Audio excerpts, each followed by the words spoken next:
Hello everyone, स्वागत है आप सभी का हमारे इस यूट्यूब चैनल में जहां हम लोग इन्फॉर्मेटिव वीडियोस लेकर आते हैं। मैं हूं जावेद और आज हम लोग बात करेंगे about the government of India act 1935, right. So इस वीडियो में पर्टिकुलरली इंट्रोडक्शन एंड इसके बैकग्राउंड के बारे में बात करेंगे। देन इसके टर्म्स एंड कंडीशंस जो थे, यानी इसकी जो प्रोविजंस थी उसके ऊपर बात करेंगे। देन फाइनली प्रोविंशियल ऑटोनोमी में किस तरीके से एक स्ट्रक्चर को तैयार करता है उन चीज़ों को देखेंगे। एंड देन फाइनली इस एक्ट के लिमिटेशंस के बारे में बात करेंगे दोस्तों, right. So have we start this video. Well, government of India act 1935, मैं बता दूं आपको कि हिंदुस्तान के कॉन्स्टिट्यूशन को फ्रेम करने के लिए एडमिनिस्ट्रेटिव सिस्टम को ब्रिटिश किस तरीके से लीड करेगी उसके लिए कहीं ना कहीं एक स्ट्रक्चर उन्होंने तैयार किया था। That is called the government of India act 1935। Well, 1935 का ये जो एक्ट था basically it can be called as of spring of these particular developments. For example, background में अगर जाएंगे और देखेंगे कि साइमन कमीशन ने, जो साइमन कमीशन 1927 में आई थी, उसने फाइनली 1930 में एक रिपोर्ट को सबमिट किया था। जो रिकमेंडेशन सबमिट की थी उसके बेस पर किस तरीके से कॉन्स्टिट्यूशन को फ्रेम करना है ये बताया था साइमन कमीशन ने, राइट। सो दूसरा जो था दोस्तों, the negotiations during the first round table conference. जी हाँ दोस्तों, आफ्टर 1930 सिविल डिसोबीडियंस मूवमेंट के बाद गांधी इरविन पैक्ट होती है and then round table conferences होते हैं, first, second and third. Well, इन राउंड टेबल कॉन्फ्रेंसेस में जो नेगोशिएशंस होते हैं, जो बातचीतें होती है, एक पैक्ट होता है, उन चीज़ों के बारे में ये एक बैकग्राउंड देखा जा सकता है। एंड देन फाइनली जो मेन ऑब्जेक्टिव थी, सबसे बड़ी objective about the government of India act 1935, वो ये था कि ये नेशनलिज्म, इंडिया में बढ़ती हुई नेशनलिज्म को सप्रेस करना चाहते थे, right. So these were the background. So यहाँ पर गवर्नमेंट ऑफ इंडिया एक्ट की जो टर्म्स एंड कंडीशंस थी सेंट्रल गवर्नमेंट को लेकर, राइट, उसके ऊपर पहले बात करते हैं। वेल, ये एक्ट कुछ रिकमेंडेशंस को फॉलो करती है। पहला, a central Indian federal structure was proposed consisting of all the regions of the British India and the native states।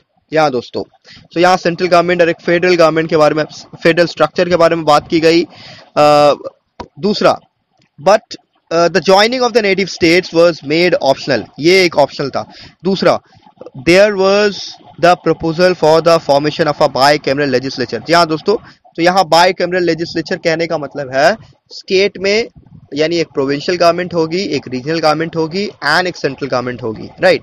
तो यहाँ दोनों अलग अलग जगह में लेजिस्लेचर होगी, इसको कहते हैं हम लोग बाई कैमरल लेजिस्लेचर, राइट। तो यहाँ पर इलेक्शंस होंगे with a sizeable section of the nominated members of native states. Well, life span of this legislature would be 5 years, ये बताया गया, right.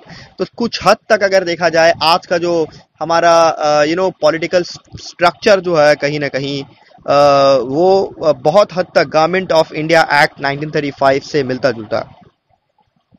Muslims and the scheduled caste communities were given the right of separate representation। जी हाँ दोस्तों, यहाँ पर separate representation भी दिया गया।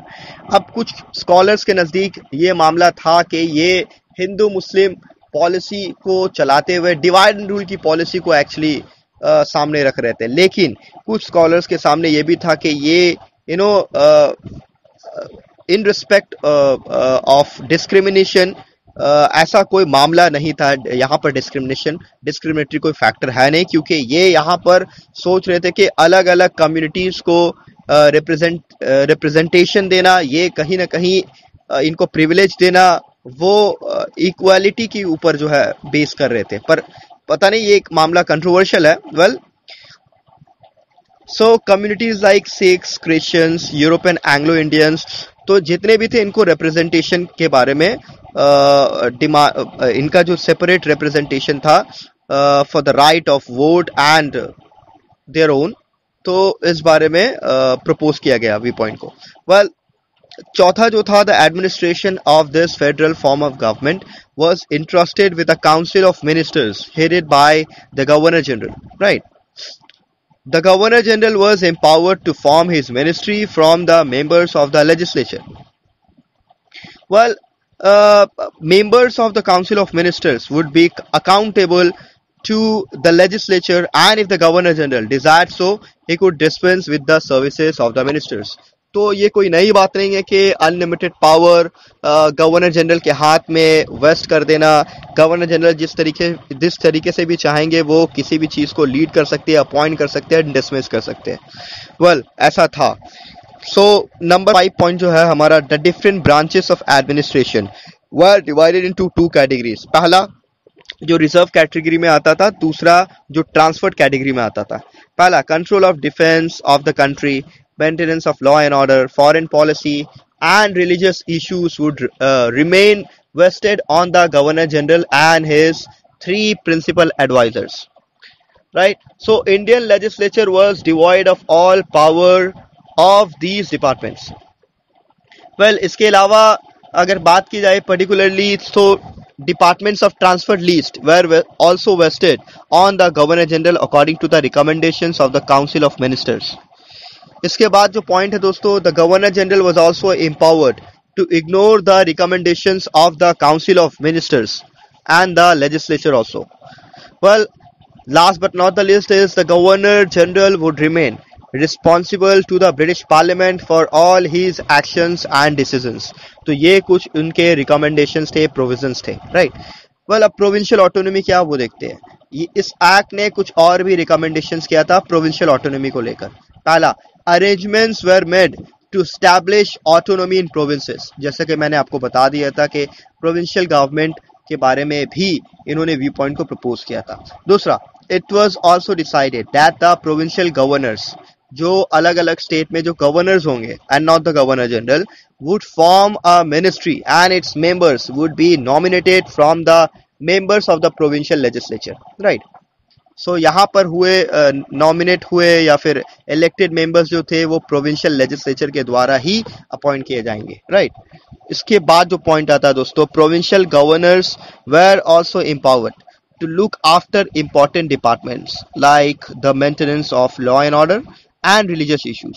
सो ये डिसाइड किया गया दैट प्रोविंशियल गवर्नर जो होंगे would have the sole right of presenting any bill of law in the legislature. इसके बाद नंबर 4 पॉइंट जो है वो ये है कि the Muslims and the schedule caste communities were given the right of separate electorate according to the agreement of the Poona pact of 1932.